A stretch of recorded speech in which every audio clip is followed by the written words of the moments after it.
ebyagambwa imekatera tulyabajenyi omujocharwa wa president abwambara district aha mukoro gwo kutongozaho sente z'abakazi ezi government yabahire za UEP ansi ya Ministry of Gender, Labor and Social Development. Abacyara mwamara kutunga sente tinkwenda muze kujoga babari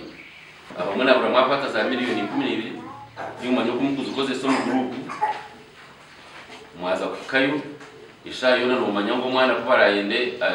ka school fees ariko kwiha abo kuba hatuwaza kuba credit worth no basa kugira yiwa uzaka sente umwana umurike abo kuba no manyango abecho investing rero mushakora leta hariyo tunogamba yaba mu kashareba niyo nogamba mbaza nicyo kigenderwa cyeri hanga cha government na president kugira ngo tucendeze bituri kugura hero abo kwa twazo mvari addition byona bitugera ki bitugura kumpo bunga bitugura Kenya hato bari tugiyeyo ki ebyo ekintu ekiri ku buntu munonga in marriage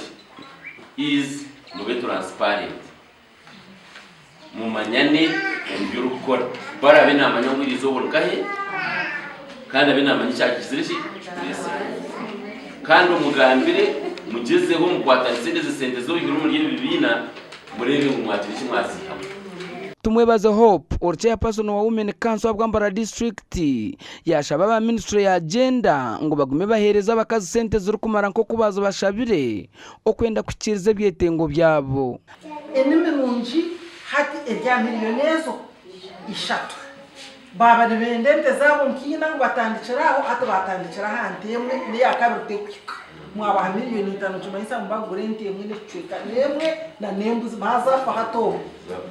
kijya haritwe koze seze sente zikatwihayo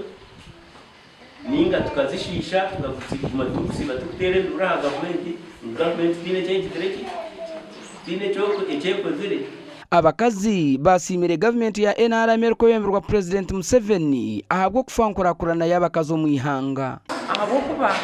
emyaka y'inashya obwiro bunubwo tubasize kuganyarwa omukinte kikwetwa ngo ni entarukwa erukuruga omu government kandi ubuzima zimanensima nayibare mukama nayibare nde Evans Taremwa abwa TV West agacenchwiri.